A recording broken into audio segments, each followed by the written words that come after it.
ஓம் சக்தி. சக்தியில் அனைவருக்கும் என்னுடைய அன்பான வணக்கம். சக்தியிலே நம்ம மருவனுடைய மகனுக்குங்க சளி தொல்லைங்க, நெஞ்சு சளி.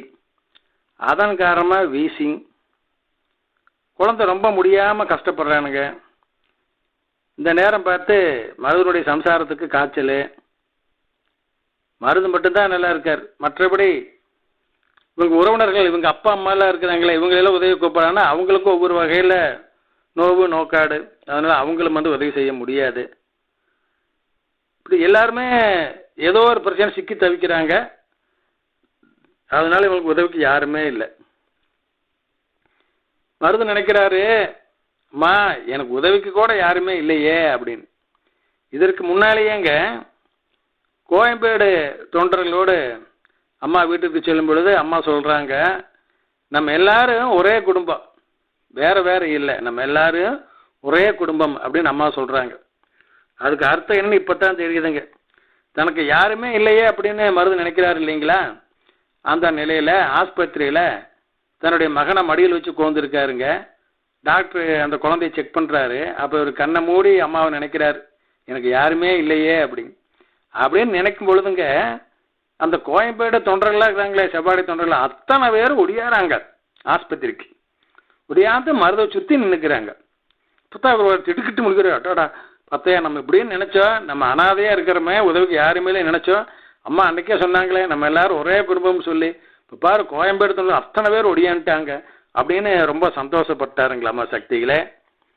எப்படி பாருங்க. அதே மாதிரிங்க இந்த மருதுக்கு ஒரு பழக்கம் உண்டுங்க.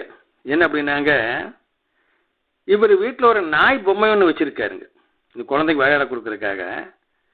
அந்த நாய் பொம்மைக்குமே அம்மா வாட்டவே பொட்டு வச்சு தீபாரணம் பண்ணுவாருங்க.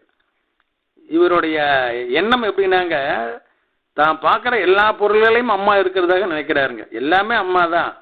அம்மா இல்லாத பொருள் எதுவுமே இல்லை, உயிர் இல்லை. எல்லா உயிரினங்களும் எல்லா பொருள்களும், அது ஜடமாகட்டும் அது உயிருள்ள பொருளாகட்டும், எதாக இருந்தாலும் அது எல்லாமே அம்மா தான் அப்படின்னு நினைக்கிறவருங்க. அந்த வகையிலங்க அந்த நாய் பொம்மைக்கும் பொட்டு வச்சு தீபாரணம் காமிப்பாருங்க தினமும்.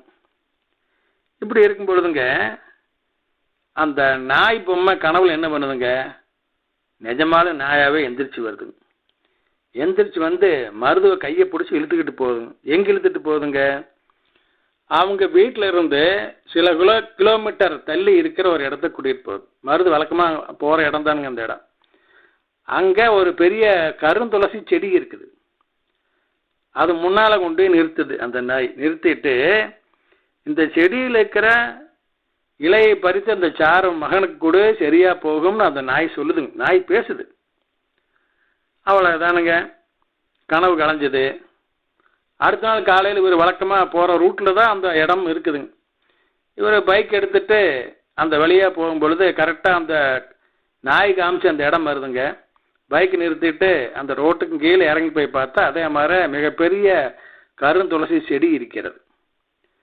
அந்த செடி இருக்கிற இடத்துக்கு பக்கத்தால் ஒரு வீடு இருக்குதுங்க. ஆனால் அந்த வீடு பூட்டி இருக்குது. இவர் அம்மா காமிச்ச மாதிரியே நாய் ரூபத்துன்னு சொல்லிச்சுங்களே, அந்த மாதிரியே அந்த செடி இருக்கிற இலையில பொறிச்சிட்டு வந்துங்க அதைய சாறு பிழிஞ்சு மகனுக்கு கொடுத்தாருங்க. 3.5 வயசு மகன் அதெல்லாம் குடித்தானுங்க. ஒரு வாரத்துலேயேங்க அந்த நெஞ்சு சளி முற்றிலும் நீங்கி விட்டதுங்க. சாறு கொடுத்த அடுத்த நாள் அந்த கட்டியாக இருக்கிற நெஞ்சு சளி கரைஞ்சி மூக்கில் வர ஆரம்பிச்சிருச்சுங்க.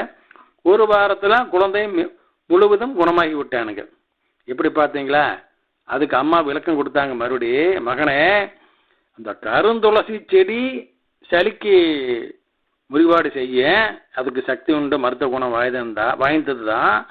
ஆனால் இந்த செடி மிகவும் சக்தி வாய்ந்தது. அதனால தான் இதை உனக்கு காமிச்சு கொடுத்தேன். ஏன் தெரியுமா, இந்த பக்கத்தால் வீடு பூட்டி இருக்குதுல்ல, அவன் வெளியூர் போயிருக்கிறான். அந்த வீட்டுக்காரன் இந்த துளசி செடியை கடவுளாக பாவிச்சு தினம் இதை கும்பிட்றான், இதுக்கு வழிபாடு செய்கிறான். அதன் காரணமாக இதற்கு சக்தி மிகவும் அதிகமாகிவிட்டது. எனவே தான் இந்த செடியில் இருக்கிற இலையை பொறிச்சு உன் மகளுக்கு சாரி விழுந்து கொடுக்க சொன்னேன் அப்படின்னு அம்மா விளக்கம் கொடுத்தாங்களா சக்தியில. எப்படி பாருங்க, கருணை கடல் பங்காரு தெய்வம், ஓம் சக்தி.